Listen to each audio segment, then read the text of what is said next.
নমস্কার বন্ধুরা, ওবিটি একাডেমিতে আপনাদের সবাইকে স্বাগত। আমি সত্যজিৎ সর্দার। আজকে আমি যে বিষয়টা নিয়ে আলোচনা করব সেটা হচ্ছে যে হেড অ্যান্ড শোল্ডার যে বটম প্যাটার্ন, সেটা আমরা আগের সপ্তাহের ভিডিওতে গত সপ্তাহের ভিডিওতে আমরা দেখেছি। সেই ভিডিওর একটা প্র্যাকটিক্যাল একটা ট্রেড, যে ট্রেডটা অলরেডি এক্সিস্ট করছে বর্তমান পরিস্থিতিতে, ঠিক আছে, এখনো ট্রেডে এক্সিস্ট করছে, আপনি ট্রেডে এক্সিস্ট মানে ট্রেডে আপনি এন্ট্রি নিতে পারেন। ঠিক মানে ঠিক কিভাবে আমি এন্ট্রি নিচ্ছেন, কিভাবে সেই প্যাটার্নটা তৈরি হচ্ছে, একদম লাইভ এক্সাম্পল আমি আপনাদের সঙ্গে আজকে শেয়ার করব। একটা ছোট্ট ভিডিও হতে চলেছে, খুব একটা ইনফরমেটিভ একটা ভিডিও, একটা লার্নিং ভিডিও। আপনারা যদি ভিডিওটা দেখেন তাহলে আপনাদের হেড এন্ড শোল্ডার যে প্যাটার্ন সম্বন্ধে আরো অনেক কিছু ক্ল্যারিটি মানে ক্লিয়ার হয়ে যাবে, ঠিক আছে। তো শেষ পর্যন্ত ভিডিওটা দেখবেন, বেশি না বাজে বকে চলুন শুরু করা যাক। দেখুন, আগে আমরা দেখে নিই যে আপনার হেড এন্ড শোল্ডার বটম প্যাটার্নটা কি এবং হেড এন্ড শোল্ডার টপ এবং বটম, যেটাকে head and shoulder inverted head and shoulder বলা হয়, সেটাকে আমি হেড এন্ড শোল্ডার বটম বলি, ঠিক আছে। দেখুন, প্রথম হচ্ছে যে হেড এন্ড শোল্ডার প্যাটার্নটা কি, আগে আমরা সেটাকে আইডেন্টিফাই করি, তার পরবর্তী ক্ষেত্রে মানে সেটাকে আগে বোঝার চেষ্টা করি। আগে বুঝেছি আগের সপ্তাহের ভিডিওতে, তবু আর একবার আমি সেটাকে বোঝাবার চেষ্টা করি। তারপরে আমরা সেই ট্রেডটাকে নিয়ে অ্যানালাইসিস করবো যে ট্রেডে কিভাবে আমরা এন্ট্রি নেবো, কি কি পজিশনে ট্রেডটা আছে, অল অ্যান্ড দ্যাট, ঠিক আছে। দেখুন, প্রথম হচ্ছে একটা ডাউন ট্রেন্ড থাকছে, ঠিক আছে। ডাউন ট্রেন্ড করার পরবর্তী ক্ষেত্রে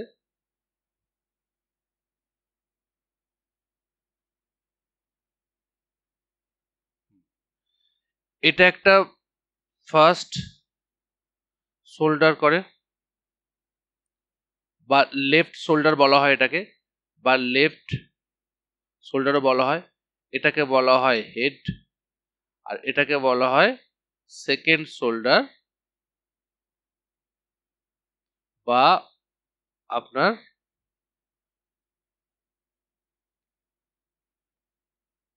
রাইট শোল্ডার, ঠিক আছে। আর এটাকে বলা হয় নেক লাইন,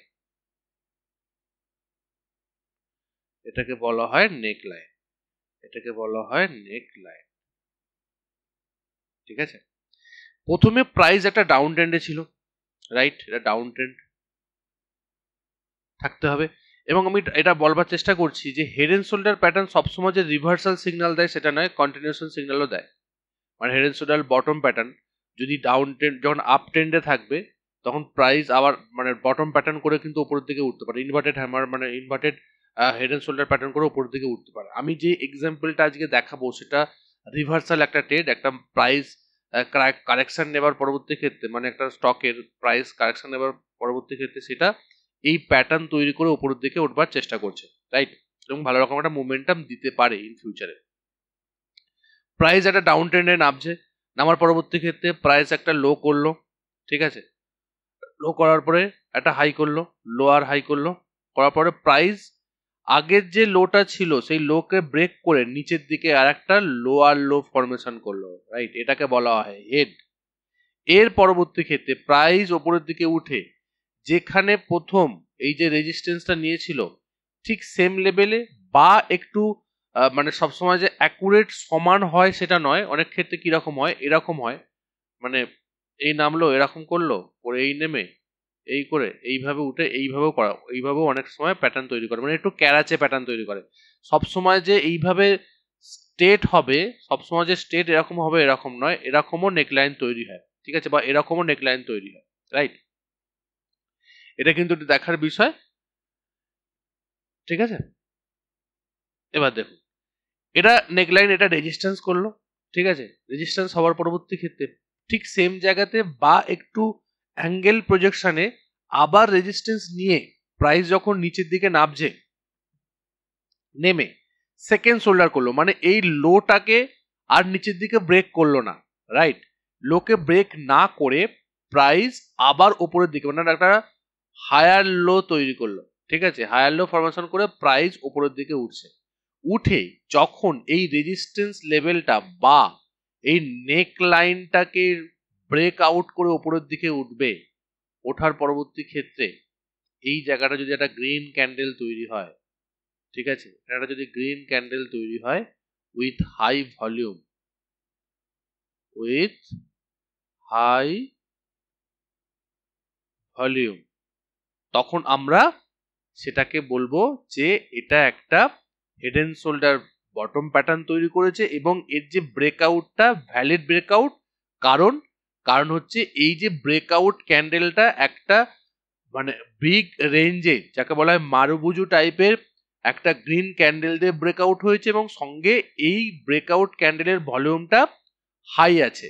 সেই জন্য আমরা এটাকে বলবো যে এটা একটা সফল বা ভ্যালিড একটা ব্রেকআউট এবং এই ব্রেকআউটের পরে প্রাইস একটা ওপর দিকে মোমেন্টাম দিতে পারে, যেহেতু একটা বটমে তৈরি হয়েছে এই হেড এন্ড শোল্ডার প্যাটার্নটা।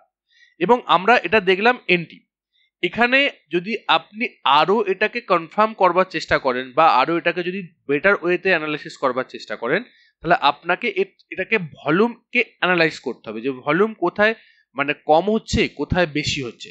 এর যে প্যাটার্নটা, ধরুন প্রাইস যখন নিচের দিকে নামছে ডাউন ট্রেন্ড, ডাউন ট্রেন্ড মানেটা কি? ডাউন ট্রেন্ড মানে প্রাইস নিচের দিকে নামছে এবং ভলিউমও যদি সঙ্গে থাকে তাহলে আমরা বুঝতে হবে যে স্ট্রং একটা ডাউন ট্রেন্ড, এর রিভার্সাল হওয়ার ক্ষমতাটা কম। যদি এই মানে ফরমেশন হবার আগে যদি ভলিউম কম থাকে, ভলিউম যদি কম থাকে, এখানে যদি ভলিউম কম থাকে, ঠিক আছে, মানে এই যে যখন প্রাইস নিচের দিকে নামছে সেই সময় যদি ভলিউম কম থাকে, এই প্রথম পার্টটা, ঠিক আছে, মানে এই যে ফার্স্ট সোলটা তৈরি করলো, তারপরে হেডটা তৈরি করলো, তার পরবর্তী এইখানে মানে এই দিকের পার্টটা যখন প্রাইস নামছে এবং উঠছে তারপরে যখন নামছে, এখানে ভলিউম কম থাকতে হবে। ভলিউম বেশি কোথায় থাকতে হবে, বেশি হতে হবে কোথায়? যখন প্রাইস এই হেড করে প্রাইস যখন ওপরের দিকে উঠছে, এই লেভেলে যখন প্রাইস এইভাবে করতে করতে ওপরের দিকে উঠছে, সেই সময়ের ভলিউম কিন্তু এখানে হাই হতে হবে। ঠিক আছে, এখানে ভলিউম হাই হতে হবে, এখানে ভলিউম হাই হতে হবে। তারপরে প্রাইস যখন একটু কারেক্ট করবে নিচে, এখানে কিন্তু ভলিউম কম হতে হবে, এখানে ভলিউম কম হতে হবে, কম হতে হবে, রাইট। তারপর যখন আবার প্রাইস উপরের দিকে উঠবে, এখানে কিন্তু ভলিউমকে হাই হতে হবে এবং শেষে যখন ব্রেকআউট করছে এই নেক লাইনটা বা রেজিস্ট্যান্স লেভেলটাকে, যে ক্যান্ডেল দিয়ে, সেই ক্যান্ডেলটা কিন্তু হাই ভলিউমের সঙ্গে এবং বড় রেঞ্জের ক্যান্ডেলের সঙ্গে মানে গ্রিন ক্যান্ডেলের সঙ্গে ব্রেকআউট দিতে হবে। তখন আমরা কি করব, এই ব্রেকআউট ক্যান্ডেলের উপরে আমরা এন্ট্রি নেব, ঠিক আছে, আর এই বড় যে ক্যান্ডেলের নিচে বা সুইং লো এর নিচে আমরা স্টপ লস লাগাবো। এবং আমরা টার্গেট কত করতে পারি, যদি প্যাটার্ন বেস টার্গেট করা হয় তাহলে আপনার প্যাটার্ন বেস টার্গেটে এটা আসবে, ধরুন এই যে নেক লাইন থেকে এই যে হেড এর যে ডিস্টেন্সটা, এই ডিস্টেন্সটা আমি এখান থেকে এখান পর্যন্ত করে দেবো, ঠিক আছে, সেম ডিস্টেন্স করে দেবো, মানে এখানটা আমার টার্গেট, এটা প্যাটার্ন বেস টার্গেট। আদারওয়াইজ আপনি টেলিং স্টপ লস নিয়েও এগোতে পারেন। এটা গেল সিম্পল একদম হেড এন্ড শোল্ডার, যে একদম প্রথমে যে এন্ট্রি নেবার একদম সেট আপ। কিন্তু অনেক সময় কি হয়, প্রাইস যখন উপর থেকে ওঠার পরে প্রাইস একটু উপরের জায়গায় যাওয়ার পরে প্রাইস আবার এই যে মানে লেভেলটাকে রিটেস্ট করতে আসে, ঠিক আছে, রিটেস্ট করতে আসে, এটাকে বলা হয় CIP. CIP change in polarity, আগে যেটা রেজিস্ট্যান্স হিসাবে কাজ করছিল, সেটা এখন সাপোর্ট হিসাবে কাজ করবে, ঠিক আছে, সেটা এখন সাপোর্ট হিসাবে কাজ করবার চেষ্টা করছে এখানটায়। যখন এখানে আসবে প্রাইস রিটেস্ট করবার সময় এবং এখানেও যদি কোনো বুলিশ ফরমেশন তৈরি হয়, বুলিশ ক্যান্ডেল তৈরি হয়, তখনও কিন্তু আপনি এখানে একটা এন্ট্রি নিতে পারেন এবং এই এন্ট্রির থেকে আরো স্ট্রং এন্ট্রি হবে, কারণ এখানে রিটেস্ট করতে আসছে, মানে ফলস ব্রেকআউট হওয়ার সম্ভাবনা নেই, ঠিক আছে। এই জায়গাতে যদি আপনার হয়, সেটা আরো বেটার আপনার একটা ট্রেড হতে পারে বা এই প্যাটার্নটা আরো সুন্দর করে চলতে পারে বা একটা আপ মুভমেন্ট দেখাতে পারে। এটা একটা কনফার্মেশন আপনি পাবেন যখন এটা রিটেস্ট করতে আসবে এখানে, রাইট, এখানে যখন রিটেস্ট করতে আসবে, ঠিক আছে। এটা সম্পূর্ণটা দেখলাম আমরা কিভাবে প্যাটার্ন তৈরি হয়, কোথায় আমরা এন্ট্রি নেবো, কোথায় আমরা ভলিউমকে অ্যানালাইসিস করব, এবং আমরা আজকে গিয়ে দেখবো যে একটা স্টকে ঠিক সেম ফরমেশন তৈরি হয়েছে, ঠিক আছে। দেখুন, চলুন দেখুন, এটা হচ্ছে অশোক লেল্যান্ড, ঠিক আছে, স্টকটার নাম হচ্ছে Ashok Leyland. By the way, আমি আপনাদেরকে মানে এখানে ডিসক্লেমার দিতে চাই যে আমি কিন্তু কোনো বাই এবং সেল রেকমেন্ড করছি না। আমি সেবি যে গাইডলাইন আছে সেই গাইডলাইন মেনটেন করি, কিন্তু আপনাদেরকে একটা লার্নিং পারপাসের জন্য এই ভিডিওটা বলছি। আপনি যে ট্রেড নেবেন কি ট্রেড নেবেন না সেটা সম্পূর্ণ আপনার বিষয়। আপনার যে মানে ফাইন্যান্সিয়াল অ্যাডভাইজার আছে, আপনারা তাদেরকে তাদের সঙ্গে পরামর্শ করার পরেই কিন্তু যদি আপনি ট্রেডে এন্ট্রি নিতে পারেন বা এক্সিস্ট করতে পারেন, অল অ্যান্ড দ্যাট। কিন্তু আমি বলছি বলে আপনি এন্ট্রি নেবেন না। আপনি আপনার লার্নিংটা কাজে লাগান বা আপনার ফাইন্যান্সিয়াল অ্যাডভাইজারের কাছ থেকে অ্যাডভাইস নেবার পরবর্তী ক্ষেত্রেই কোনো ট্রেড নেবেন। আমি বলছি বলে নেবেন না, এটা একটা ডিসক্লেমার। আমি আবার বলছি, এটা লার্নিং একটা ভিডিও। আমি আপনাকে এক্সাম্পল দেখাচ্ছি, এক্সাম্পল না দেখালে আপনারা বুঝতে পারবেন না, লাইভ এক্সাম্পল না দেখালে যে প্যাটার্ন কাজ করে কিনা, কিভাবে করে, অ্যানালাইসিসটা কিভাবে করতে হয়। আমি যেটা আপনাকে এতক্ষণ ধরে একটা মানে ড্রয়িং করে দেখালাম, এটা লাইভ এক্সাম্পলে কিভাবে করা হয় সেটা আমি আপনাদেরকে ফর লার্নিং পারপাস মানে এডুকেশন পারপাসের জন্য আপনাদের বলছি। দয়া করে কেউ এই ভিডিওটা দেখার পরে কেউ ট্রেডে এন্ট্রি নেবেন না, আপনারা যতক্ষণ না নিজেদের অ্যানালাইসিস না করছেন বা নিজেরা না সিদ্ধান্ত নিচ্ছেন। ঠিক আছে? যদি কোনো লস বা কিছু হয় তার দায় কিন্তু আমি নেব না। ঠিক আছে? সেবি গাইডলাইন মেনটেন করি, কিন্তু আমি সমস্ত কিছুটা বলবার চেষ্টা করছি। দেখুন, প্রাইস একটা কারেকশন মোডে আছে, রাইট? প্রাইস একটা আপ ট্রেন্ডে ছিল, প্রাইস একটা কারেকশন মোডে আছে। দেখুন, price higher high higher low করতে করতে প্রথমে এখানে একটা ফার্স্ট বা লেফট শোল্ডার তৈরি করেছে, ফার্স্ট শোল্ডার।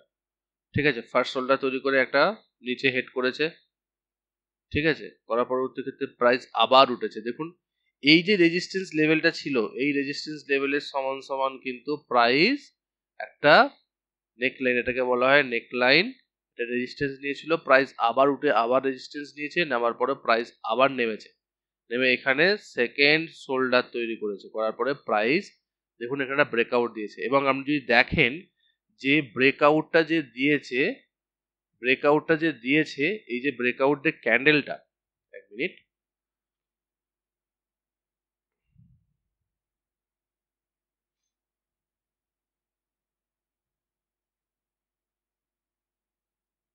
যদি আমি ব্রেকআউট এটা করি, দেখুন এই যে ক্যান্ডেলটা, এই ক্যান্ডেলটা একটা বড় বিগ গ্রিন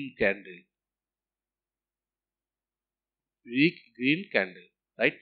এবং তার যদি ভলিউমটা দেখেন, ভলিউমটাও কিন্তু হাই ভলিউম। ঠিক আছে?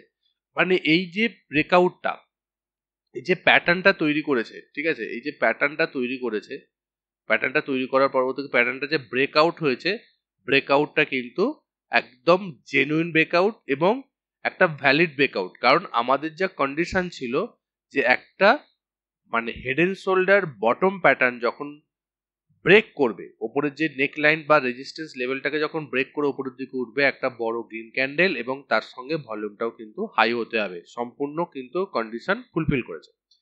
প্রথম কন্ডিশন ফুলফিল করলো। দ্বিতীয় কি ছিল আমাদের? দ্বিতীয় ছিল যে প্রাইস যখন ওপরের দিকে উঠছে, নামছে, যখন নামলো দেখুন ভলিউম কম, তারপর যখন প্রাইস ওপরের দিকে উঠছে মানে বাইং ভলিউমটা কিন্তু দেখুন বেশি। আবার যখন নামলো দেখুন ভলিউম কম, আবার যখন উঠছে দেখুন ভলিউম বেশি, আবার যখন নামছে দেখুন ভলিউম কম, আবার যখন উঠছে দেখুন ভলিউম বেশি, এবং আলটিমেটলি যে ক্যান্ডেলটায় ব্রেকআউট হলো সেই ক্যান্ডেলটাতেও কিন্তু হাই ভলিউম। ঠিক আছে? হাই ভলিউম দিয়ে ব্রেকআউট করেছে। 2 নম্বর কন্ডিশন আমাদের ফুলফিল হলো, রাইট? এবং 3 নম্বর দেখুন, এটা যদি আমাদের মানে নেকলাইন হয়, দেখুন সেই নেকলাইনকে মানে ব্রেকআউট করার পরবর্তী ক্ষেত্রে এখানে 3 দিন ধরে প্রাইস একটা হল্ট করছে। প্রাইস কি করছে? হল্ট করছে। মানে একটা মানে রেঞ্জ এর মধ্যে প্রাইস ট্রেড করছে। প্রাইস একটা রেড ক্যান্ডেল, তারপরে গ্রিন ক্যান্ডেল, তারপরে রেড ক্যান্ডেল। দেখুন কিন্তু এখানে ভলিউমও কিন্তু তুলনামূলকভাবে কম অন্যান্য যে ভলিউমের দিক থেকে। প্রাইস এখানে হল্ট করছে এবং এখানে একটা রিটেস্ট করবার জন্য এসেছে, এবং এখান থেকে যখন এই ব্রেকআউট যখন হবে, ধরুন এই যে লেভেলটা যখন ব্রেক করে উপরের দিকে উঠবে, তখন আমাদের ট্রেডে এন্ট্রি নিতে পারবো, কারণ আমাদের কন্ডিশন ছিল যে ব্রেকআউট ক্যান্ডেলের উপরে আমরা এন্ট্রি নেবো, আর ব্রেকআউট ক্যান্ডেলের নিচে বা এখানে আমরা স্টপ লস লাগাবো, এখানে আমরা এন্ট্রি নেবো। আমাদের যে স্ট্র্যাটেজি ছিল বা হেড এন্ড শোল্ডার প্যাটার্নের যে স্ট্র্যাটেজি, সেই স্ট্র্যাটেজি অনুযায়ী আমরা তার উপরে এন্ট্রি নেবো। এখানে কি করছে, প্রাইস হল্ড করছে, মানে যে গুড সাইন যে এখান থেকে প্রাইস একটা উপরের দিকে আপ মুভমেন্ট দিতে পারে। তার কারণ হচ্ছে, কারণ প্রাইস এখানে ব্রেকআউট করার পরবর্তী ক্ষেত্রে এখানে হল্ট করছে, গুড সাইন। বা ব্রেকআউট করার আগে যদি হল্ট করে, অনেক ক্ষেত্রে কি হয় যে আমাদের এটা লার্নিং একটা টিপস দিতে চাই, যে কোনো ব্রেকআউট, ধরুন যে কোনো রেজিস্ট্যান্স ব্রেকআউট হচ্ছে, ঠিক আছে, যে কোনো রেজিস্ট্যান্স ব্রেকআউট হওয়ার আগে যদি এখানে প্রাইস একটু রেস্ট নেয় বা হল্ট করার পরবর্তী ক্ষেত্রে প্রাইস যদি উপরের দিকে ব্রেকআউট করে, this is a good sign যে প্রাইস উপরের দিকে একটা মোমেন্টাম দেবে, কারণ এখানে সে বেস তৈরি করেছে, রাইট। আদারওয়াইজ কি হতে পারে, প্রাইস এরকম যাচ্ছে, ব্রেক করে নিয়েছে, করার পরে এইখানেই মানে ব্রেকআউট করার পরবর্তী ক্ষেত্রেই সেখানে ব্রেকআউট হল্ট করছে, মানে এখানে রেস্ট নিচ্ছে, হল্ট করছে মানে বেস তৈরি করছে, প্রাইস এখান থেকে আবার উপরের দিকে একটা আপ মোমেন্টাম দিতে পারে, ঠিক আছে, যদি ব্রেকআউট লেভেলের উপরে হল্ট করে। আর যদি ব্রেকআউট করার পরবর্তী ক্ষেত্রে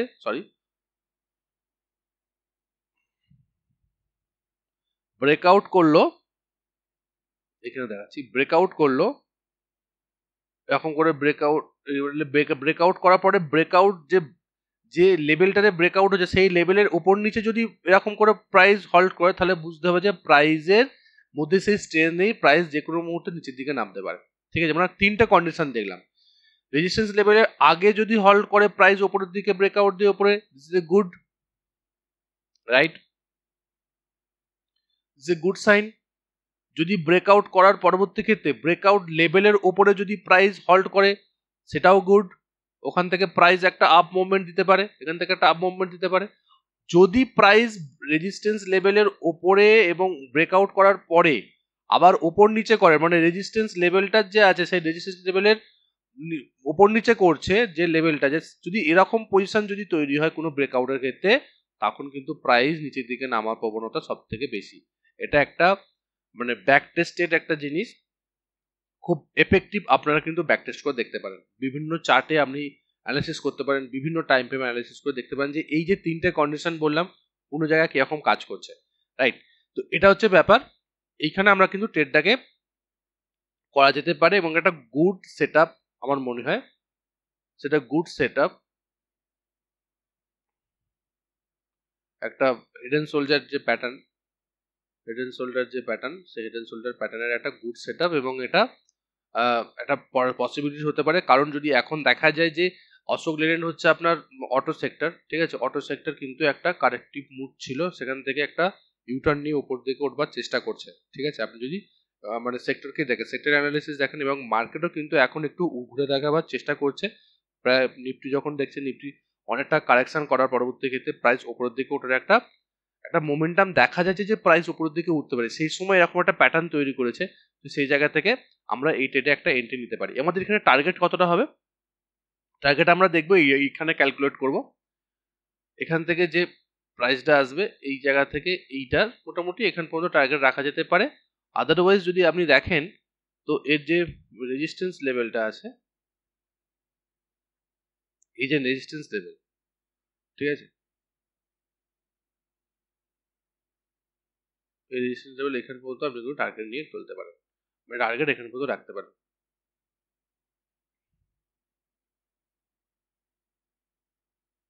টার্গেট রাখতে পারেন 1:2 1:3 আপনার অ্যাচিভ হয়ে যাবে, রাইট। একটু যদি আপনি এখানে এন্ট্রি নিয়ে এখানে যদি স্টপ লস করেন, এখানে স্টপ লস, এখানে এন্ট্রি, আর এখানে আপনার টার্গেট একটা আসতে পারে, একটা প্রজেক্টেড, একটা পোটেনশিয়াল টার্গেট হতে পারে। আমি আবারও কথাটা বলছি, এটা একটা লার্নিং ভিডিও, এটা দেখে আপনি ট্রেড নেবেন না, আমি আপনাদের বোঝাবার জন্য প্যাটার্নটাকে কিভাবে ট্রেড করতে হয় সেটা বোঝাবার জন্য আমি বলতে চাইছি। এখন একটা টার্গেট আসতে পারে, প্রজেক্টেড টার্গেট হতে পারে, বা আপনার যে রেজিস্টার হতে পারে, বা আপনি টেলিং স্টপ লস নিয়ে লাগাতে পারেন, এন্ট্রি এখানে হতে পারে, এখানে স্টপ লস হতে পারে। আপনি যদি ট্রেডে এন্ট্রি নেন সেটা কিন্তু আপনার রিস্ক, আপনি নিজস্ব রিস্কে করবেন, কারণ share market subject to risk, right. এবং এর জন্য আমি কিন্তু কোনোভাবেই দায়ী থাকবো না। আমি সেবি গাইডলাইন মেনেই কিন্তু আপনাদের সঙ্গে এই ভিডিওটা শেয়ার করছি, বা একটা লার্নিং ভিডিও, লার্নিং পারপাসের জন্য এই ভিডিওটা করবার চেষ্টা করছি। ঠিক আছে? ভিডিওটা কেমন লাগলো অবশ্যই কমেন্ট করে জানাবেন। সাবস্ক্রাইব করতে ভুলবেন না। শেয়ার করুন বন্ধুদের সঙ্গে, যাতে যারা শেয়ার মার্কেট শিখতে যায়, টেকনিক্যাল অ্যানালিসিস শিখতে যায় একদম বেসিক থেকে। ঠিক আছে? আমি আপনাদেরকে যে জিনিসটা শেখাবো, যেটা আমি জানি সেটাই আপনাদেরকে শেখাবো। আমি কিন্তু মানে চাপ, যদি আপনি দেখেন টেকনিক্যাল অ্যানালিসিসে, বিশেষ করে শেয়ার মার্কেটে লট অফ জিনিস আছে, lot of strategy, lot of indicator. আপনি কোনটা ইউজ করবেন, যত কম ইউজ করবেন তত আপনার অ্যানালাইসিস ভালো হবে। এবং আপনি যে জিনিসটার প্রতি বা যেটার উপর যদি আপনি মাস্টারি লেভেলে নিয়ে যেতে পারেন, যেটা আপনার ভালো লাগে, ধরুন আমি যেটা করি, যেটা আরএসআই করি, আরএসআই আমি ইউজ করি, আমি বলিঞ্জার ব্যান্ডকে ইউজ করি মোমেন্টাম দেখার জন্য, আরএসআই ভলাটিলিটি দেখার জন্য মানে বলিঞ্জার ব্যান্ড, আর আপনার ট্রেন্ড দেখার জন্য আমি আরএসআই কে ইউজ করি। অনেক ক্ষেত্রে আমি কিন্তু মুভিং অ্যাভারেজকে ইউজ করি। মুভিং অ্যাভারেজের সঙ্গে আরএসআই যে সেট আপ, এইটাকে দেখেই আমি কিন্তু ট্রেড নিই। আর এই যে প্যাটার্নগুলো আছে, triangle pattern, cup and handle pattern, head and shoulder, double top, double bottom, যেগুলো রেগুলারলি তৈরি হয় মার্কেটে, এইগুলোর উপর আমি কিন্তু বেস করে আমার ট্রেডিং সেট আপ তৈরি করি এবং ট্রেডিং আমি সিদ্ধান্ত নিই। সেই জায়গা থেকে আমি যেটা জানি সেটা আমাদের সঙ্গে শেয়ার করব। কেমন লাগলো অবশ্যই ভিডিওটা সাবস্ক্রাইব করতে ভুলবেন না। দেখা হচ্ছে পরের একটা ভিডিওতে।